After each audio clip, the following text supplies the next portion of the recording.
वो लड़का जिस पर सब हंसते थे, उसका नाम था समीर। समीर एक छोटे से मोहल्ले में रहता था। उसके वलीद रिक्शा चलाते थे। घर किराए का था।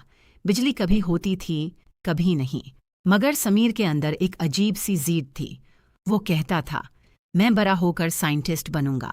लोग हंसते थे। साइंटिस्ट? तुम्हारे पास लैपटॉप हैं? इंग्लिश बोलनी आती है? हर रोज मजाक, हर रोज ताने।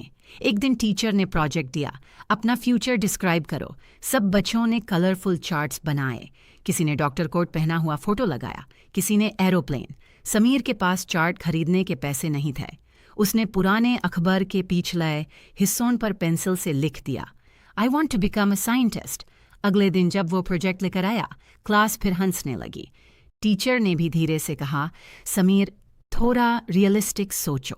रियलिस्टिक, ये लफ्ज़ उसके दिल में तीर की तरह लगा। उस रात बिजली नहीं थी, घर अंधेरा था। अम्मी ने पूछा, बेटा उदास क्यों हो? समीर ने बस इतना कहा, अम्मी, क्या सपने सिर्फ उनके सच होते हैं जिनके घर रोशन होते हैं? अम्मी ने दिया जलाया और कहा, बेटा, रोशनी घर की नहीं, इंसान के इरादे की होती है। वो जुमला समीर की जिंदगी बदल गया।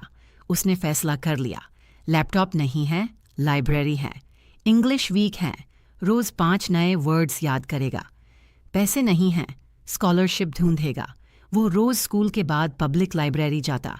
कभी कभी गार्ड यूज निकाल देता क्योंकि क्लोजिंग टाइम हो जाता, मगर वो बाहर स्ट्रीट लाइट के नीचे बैठ कर पढ़ता।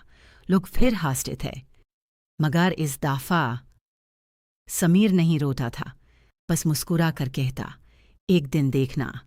साल गुजर गए, बोर्ड एग्जाम्स आए। रिजल्ट का दिन था। पूरा मोहल्ला नोटिस बोर्ड के पास खड़ा था, और जब लिस्ट लगी, सबसे ऊपर नाम था समीर अहमद, फर्स्ट पोजीशन। मोहल्ले में खामोशी छा गई। वही लोग जो हंसते थे आज तस्वीरें ले रहे थे। फिर स्कॉलरशिप का लेटर आया, फॉरेन यूनिवर्सिटी, फुल फंडेड। उस दिन समीर ने अपनी अम्मी को गाले लगाया और कहा, अम्मी, आप सही कहती थी, रोशनी घर की नहीं, इरादे की होती है।